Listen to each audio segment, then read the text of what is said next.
I wanted to talk with you for just a few minutes about sleep deprivation and Alzheimer's. And a quick question. When Candace mentioned that all of my lectures are participatory, does everybody understand what that is involved with, since 95% of you have been here before? That means I ask questions, you ask questions, and we share our answers. Okay. All right, so we're going to talk about sleep deprivation and Alzheimer's. So my question now is, how many of you know or have or are caring for somebody with Alzheimer's right now? A few of you. Okay, a few of you. So this is going to hit home with some of you a little bit more than maybe others. How many of you have worked in the sleep center and worked with patients with sundowners? What we tend to call sundowners. Okay, we're going to mention a little bit about that today.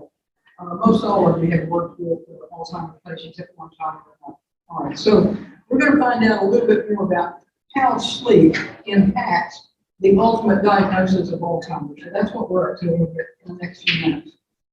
As you can see or barely see, I have zero Z conflict of interest in doing this lecture. I'm not being paid by the Alzheimer's Foundation, and I'm not being paid not to say something about the Alzheimer's Foundation. So here we go.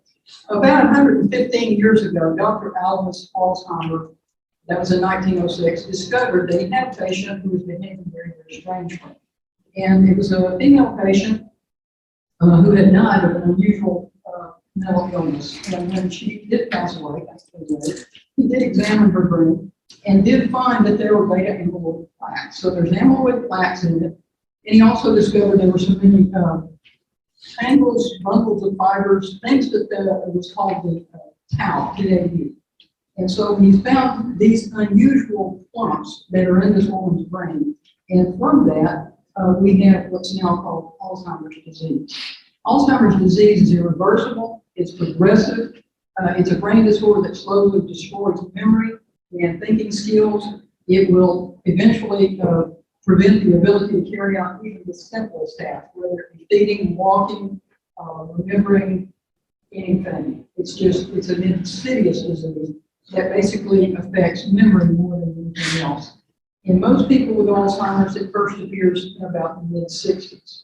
I find that pertinent to myself because I have been in my mid-60s, so I'm very attentive to this information. Estimates vary, but the experts suggest that currently there's about 5.5 million Americans, most of them 65 or older, that are currently diagnosed with Alzheimer's disease. That's a lot. Alzheimer's disease is a disease of lost connections. When you're talking brainwaves and neural networks, you have to talk about the interconnectivity of the synaptic process and the ability to move neurotransmitters from point A to point B to point Z along the way. And what we found with Alzheimer's disease, it interferes with the cell transmission, the signal cell transmission between the intake point to the exit point in any of the cell body. And we'll break that down and take a little closer look at it here in a minute. The scrambled chemistry, it does produce a flawed signal, and the brain's messages are completely lost. So they have lost the ability to learn, the ability to remember, and even the ability to communicate. And again, it's very disheartening when you have a loved one who's there, and you know they're trying to communicate something and you just can't process it. It just will not cross over. And that's all of the brain function right there. So just a little bit of a reminder about the brain basics. What are the three main parts of the brain? You don't have to name all three, it's running out from the top. It's okay. Thank you. Cerebellum, the cerebrum, what's left? The brainstem. Okay, so those are the three main parts of the brain. As sure as I like this thing up in front of it out, I'll lose the whole thing, so I'm not going to do that. We can all see where the cerebrum is here, and it's the primary function, it's the higher function of the brain, especially in this area right here. We've got the cerebellum, which we know is the automaticity of respiration and cardiac. It also has a lot of other functions that it does, a lot of balance. And as we get to some of the later pictures, I want you to remember this because the automaticity and the balance, the higher function, and the brain stem, and the brain stem comes up right into sleep central, which we'll discuss a little bit more. But all of those three basic parts of the brain will totally come into play when we're talking about the digression of Alzheimer's disease. Anybody read that slide? Can we put the lights down, please? Can you turn the lights on? Okay, great, thanks. I'll try. Okay, sorry. Okay, we're just kind of reviewing a little bit of the brain facts of anatomy and physiology 101, basically. There's about, well, let's go back. The neurons in the brain can live up to about 100 years. And in some cases, they can self-repair. They can maintain themselves for the most part. Are we listening off?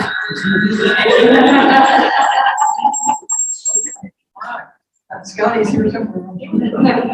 All right, so I don't know if you can see, thank you very much. I don't know if you can see this any better right now. But, anyway, the brain consumes up to about 20% of the energy that the body uses throughout a given day. 20% is pretty high. For that small of a function, okay, it looks like a very small organ body that's using up 20% of the energy. And the energy comes in the way of oxygen and glucose. So these are the things that we have to take in order for the brain to function at all. And the neurons communicate via electrical charges. We all know this. This is just a little bit of a review about it. And neurogenesis is a generation of new neurons. So one of the things that we're looking at here when we're talking about the brain is the cell body itself. The cell body in the brain is the communication command center.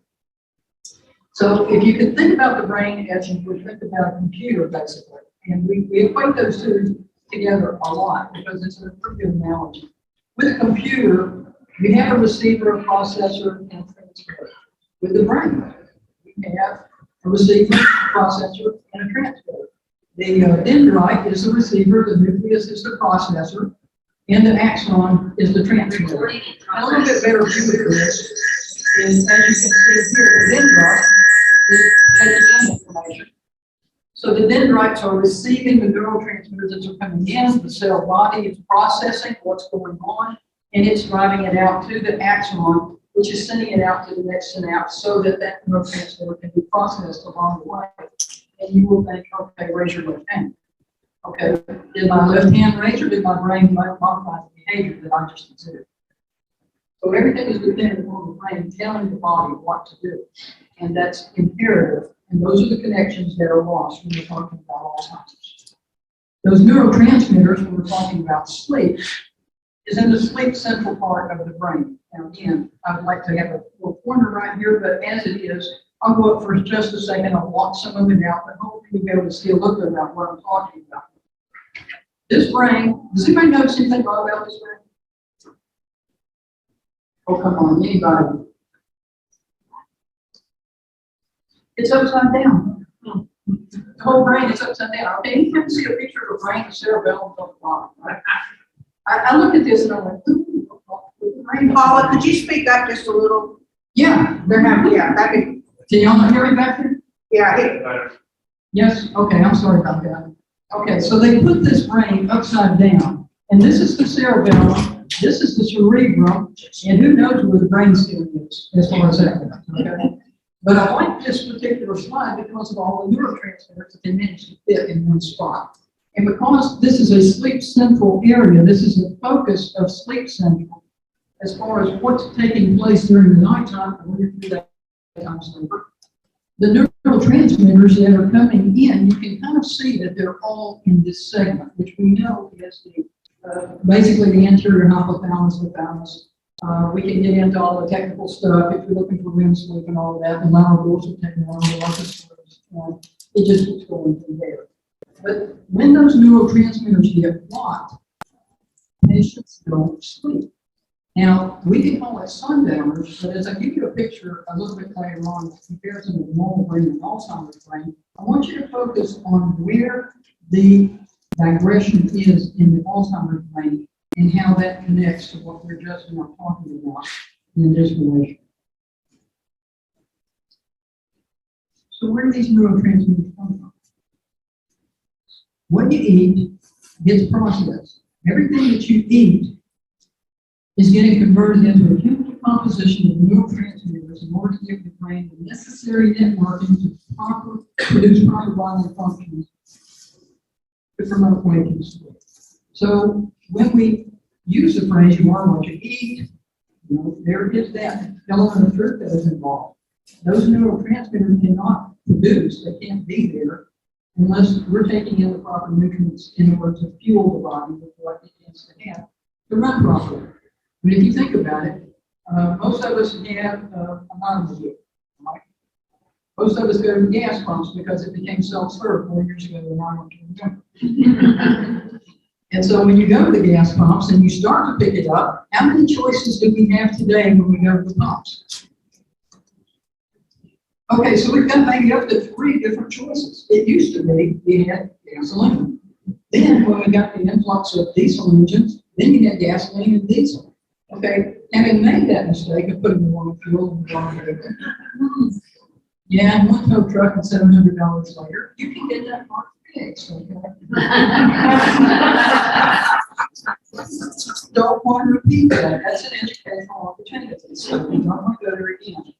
But that's kind of the same analogy that you use with the body. What you take in is going to determine how you fuel your system and how far down the road you're really going to be able to get.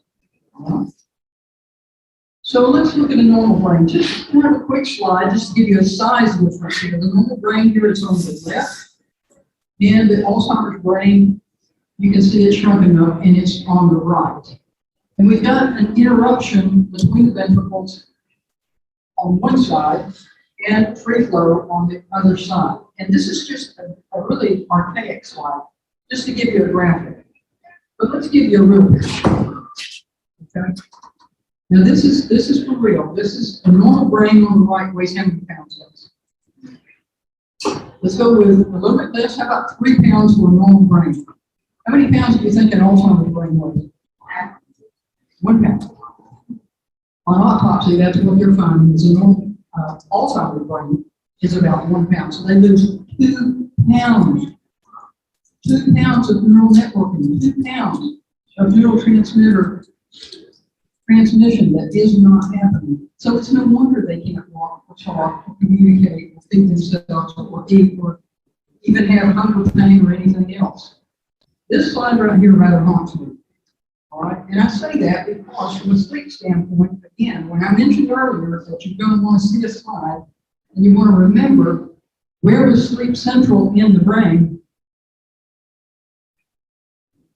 it's missing, right? You can't process something when it's not there to get the neurons. It's not going to have a neurotransmitter come through there because it's not before it goes.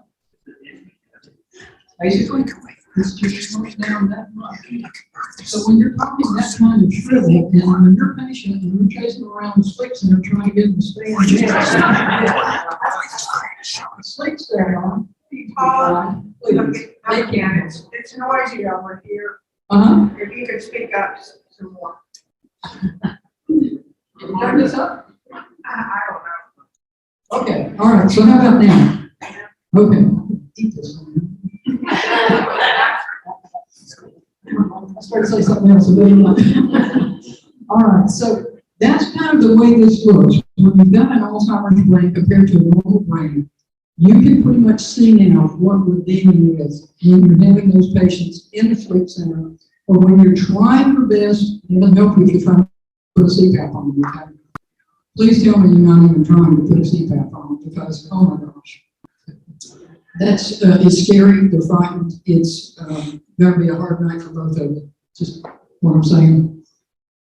All right, so what's really happening here? Let's find out how come sleep is the problem as far as Alzheimer's is concerned. And the other deal of it is, it's not only are they not sleeping, but because they're not sleeping and because we've had sleep deprivation ongoingly, the issue with them is now, and we found this out, that we've got an Alzheimer's pathology. The Alzheimer's pathology is if you're not getting a certain amount of sleep per night, there is no clearance, there is not proper clearance of the beta amyloid plaque that builds up in the brain, and there's no clearance of the tau tangles that occur when it does not get flushed through properly. So when you look at this slide right here, I don't know how much of it you can see, but a regular sleep cycle, let's say that this is the beta amyloid aggregate here, and the little blue guys are the tau tangles. Now we need tau, I'll explain that in just a minute. We have to have tau to be able to move things along that we do use. But if we don't get it processed and flush it out of the system, i.e. the brain, then through sleep deprivation, it doesn't have time to make that clearance. All right? If you do not have enough sleep in order to allow for the clearance of the beta amyloid and the tau tangles, then you're going to have conglomerates. That's a nice technical term. All right? They call it something entirely different, but at the same time, you're going to have aggregate material that continues to jam up in the brain, and that will not enable the neurotransmitter to cross the synaptic pathway in order to communicate. All right? So when we're looking at normal sleep enables a high clearance of tau and the amyloid beta, thus preventing the blockage of neurotransmitters and allowing for normal sleep architecture. Thus preventing. Now, sleep deprivation, it reduces the aggregate clearance. In other words, it's not allowing it to get flushed out. All right? And the neurofibrillary tangles and the beta amyloid plaque buildup, and that is causing the blocking of the neurotransmitters, causing the lost connections for memory, the cognitive function, and the restorative effect of normal sleep. Right? So how important is sleep deprivation? Well, how long does it have to take before this stuff starts happening? Okay, this is a brain image of a PET scan after one night. One night of sleep deprivation revealed beta amyloid accumulation, which is in the red there, and it's in the hippocampus and the nearby regions. That's one night on a PET scan, guys. Now, let's just go here for just a minute. How many of you are sleep technologists working on this? Okay. A lot of them. And some of you are yawning as we speak, all right? There you go. Now, how many of you know what it's like to have sleep deprivation? Okay, you see what I'm saying? All right? These next few slides are not just for your patients, these are for you guys as well, okay? This is important. And it's important for you to take back and educate the ones who couldn't be here. And it's important for you to educate the kids and the rest of your family. So we're doing this not just for our Alzheimer's patients, we're doing this for our future, right? So when we're talking about neurofibrillary tangles, these are like little aliens. These are the things that are in the brain that start getting jammed up. And the way I like to look at it is millful in the brain. All right, guys, how many of you have been on a boat and been out, like, let's just say on the Tennessee River in a creek? All right, what's millful? What is millful? Somebody help me out. Okay, you get your propeller stuck in it whenever you're in your boat, you get it in there, it gets tangled all around the propeller, and somebody's got to get out of the boat, go under there with a knife, and start cutting things loose. I don't like that job. Not my day, not my job, but I've had to do it a couple of times on the Tennessee River. Scary, okay? So here's the thing. Milfoil in that river is pretty much what's happening inside the human brain when those tau tangles get all mistaken, misfolded, and they start jamming up, all right? And this is what it looks like. Let's look at this as a cell body, and let's look at these as the tau tangles, and the things that are supposed to be processing and communicating, as you can see, it cannot possibly get through there. And that's what I call milfoil on the brain. Okay. The tau, well, I wish I hadn't put that white. Now, that would be really helpful if I could see that in a dark color. So I'm even going to get up here close to be able to see some of this stuff. Okay.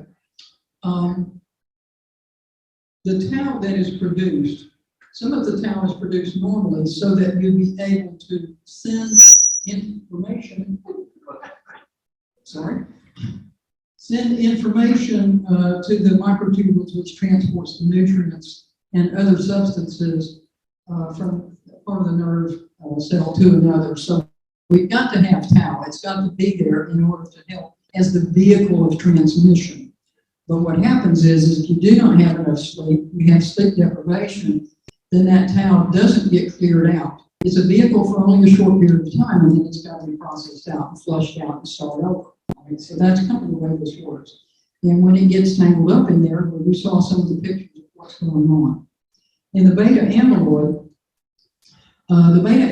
plaques, we also produce some of that as well. I think of beta amyloid as to the brain as interstitial lung disease to the lung. Do we have any respiratory therapists in here? Oh, yeah, thank you, guys. The beta amyloid that gets in between the neural networking, it gets in the interstitial spaces, basically the same way that interstitial lung disease gets in between all of the area of the lung so that you can't have clearance from it. And so it gets difficult to be able to process this out. And most of the removal of it, this is an important thing for you to take away. This is a big one right here. Can everybody read this? Okay.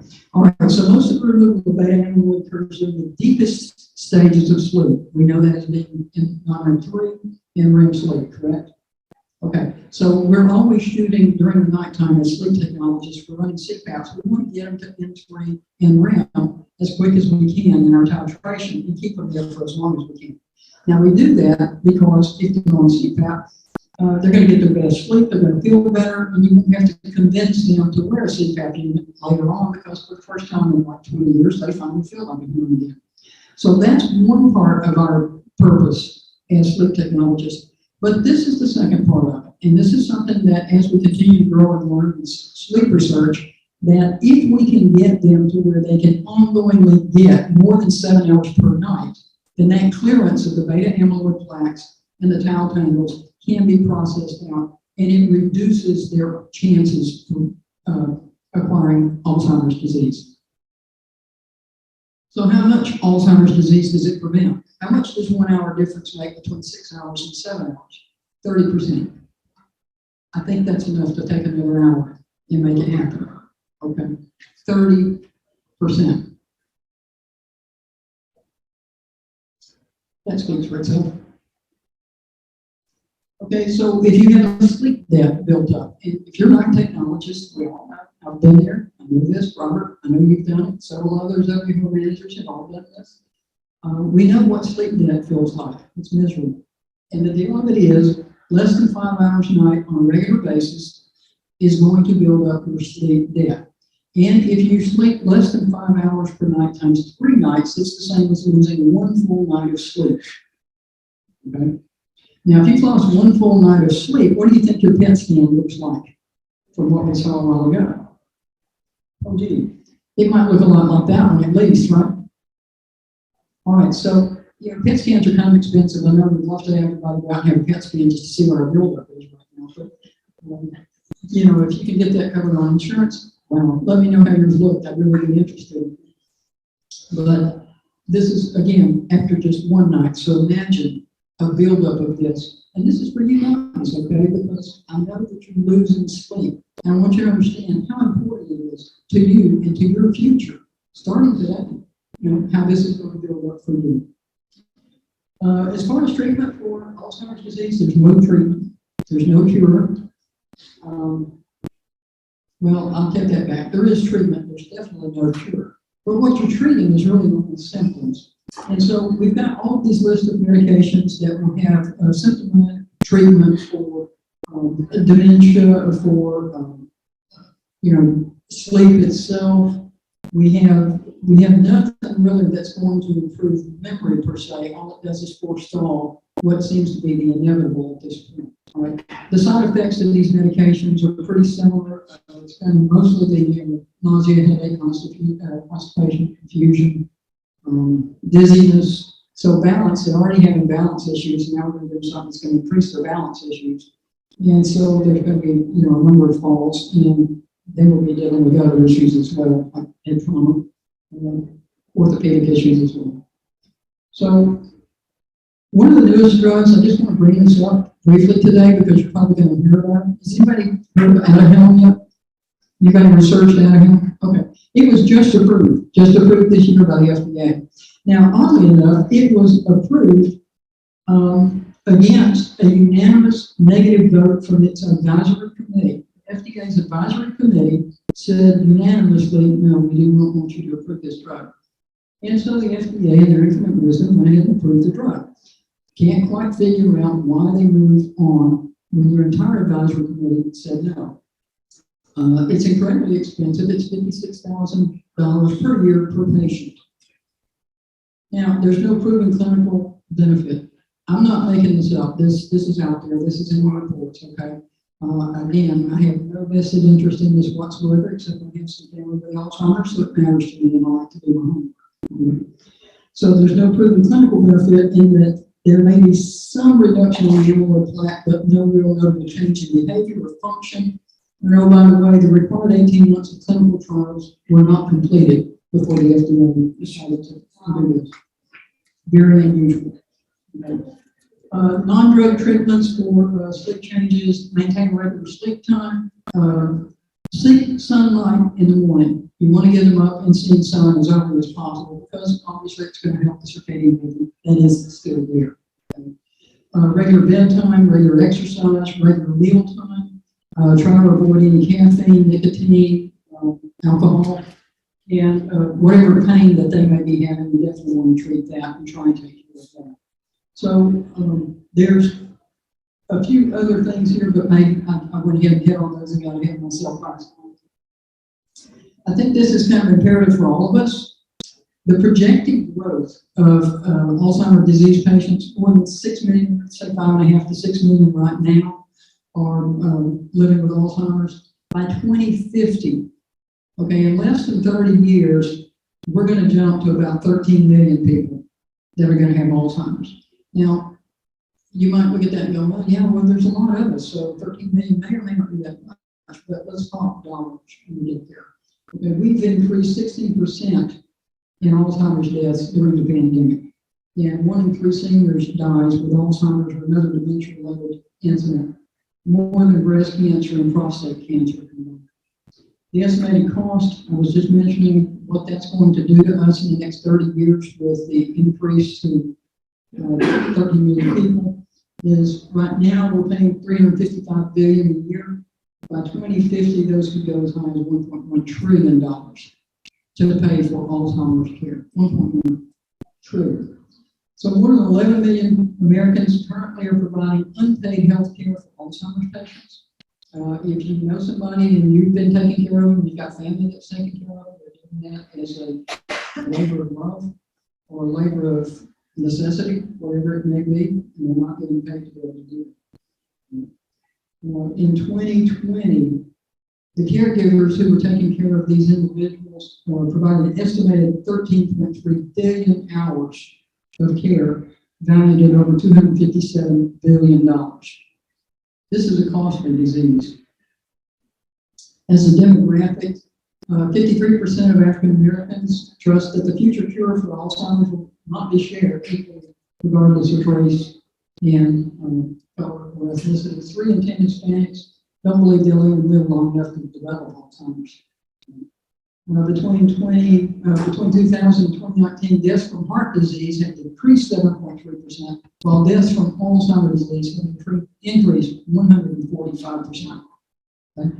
This is a legitimate issue for us. This is, in this room, a very, very legitimate issue. As sleep technologists, we've got to continue to explore. We've got to continue to delve into what needs to be our future.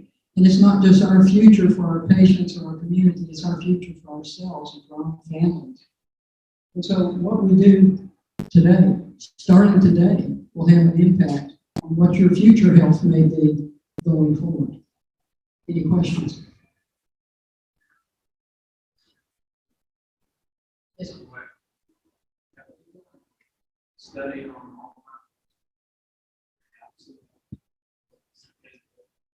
the question was, have they done a study on Alzheimer's patients with sleep apnea and what the statistics are?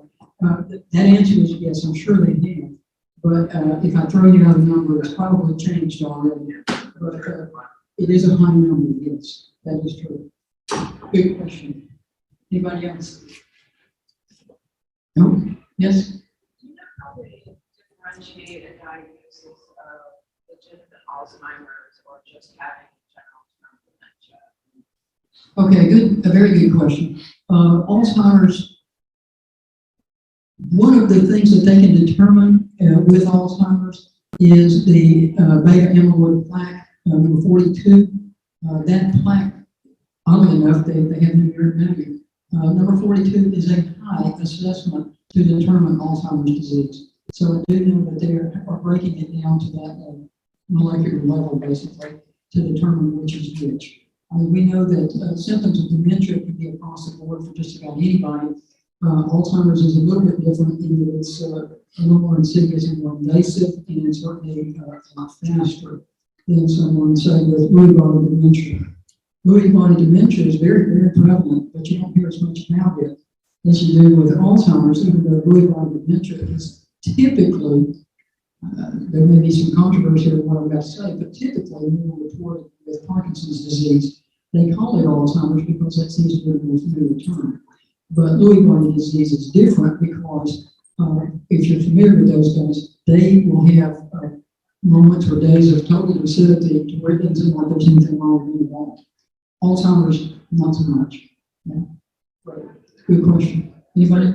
You know, a few years ago, we were up here and we were talking about having cognitive activities. The older we get, the less stage 3 sleep we have. Too, but they're saying, you know, they were saying that if you see a lot of stage 3 in older patients, that that's the key to knowing that they're going to have dementia or Alzheimer's. Has there been anything? Now, I have not, she said, seeing a lot of stage 3 in patients, you know, as we get older, normally the sleep, the deeper sleep tends to reduce itself. And we all know that entering non-REM sleep 3 does tend to reduce to like 1.67, I think is what some of the norms are after the age of 65, 75, depending on if you're male or female, but somewhere in that ballpark. As far as she was saying that there's an increase in non-REM 3 for Alzheimer's patients. I can't verify that, you know, so I really honestly couldn't give you a thorough answer on that one. I know that my experience has been that you might see them just for a very brief time in the first part of the night, if you can actually get them to sleep in the first part of the night, and then after that, they're awake and you don't see anything after that. So it's a phenomenon, but I can't say exactly how it breaks out. You had a question? Is there any studies that show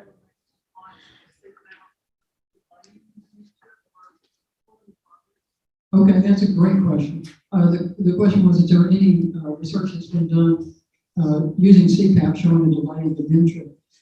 Again, if you can reduce sleep deprivation, then we have reduced your risk of Alzheimer's by 30%, basically. So that is your breakout statistically to date. There'll be more research, and I'm sure more findings coming up that we'll be able to report as time goes on. Thank you. Yes, ma'am. When the sleep center of the brain gets so deteriorated from the disease, is that the end state of the Alzheimer's disease? Or it's not? So, That would be merciful. wow. So, yeah. No, that's not been what I've been researching and seeing, but it is kind of a precursor to what's coming. And unfortunately, it's, you know, they sleep in a irregular pattern. We all know what the irregular pattern is after a pronounced period of time with Alzheimer's. So that once that irregular pattern hits, they become a higher falls risk from all indications. And the sleep that they get, we cannot verify, you know, that it's any kind of deep sleep. It's more transitional from what we can tell.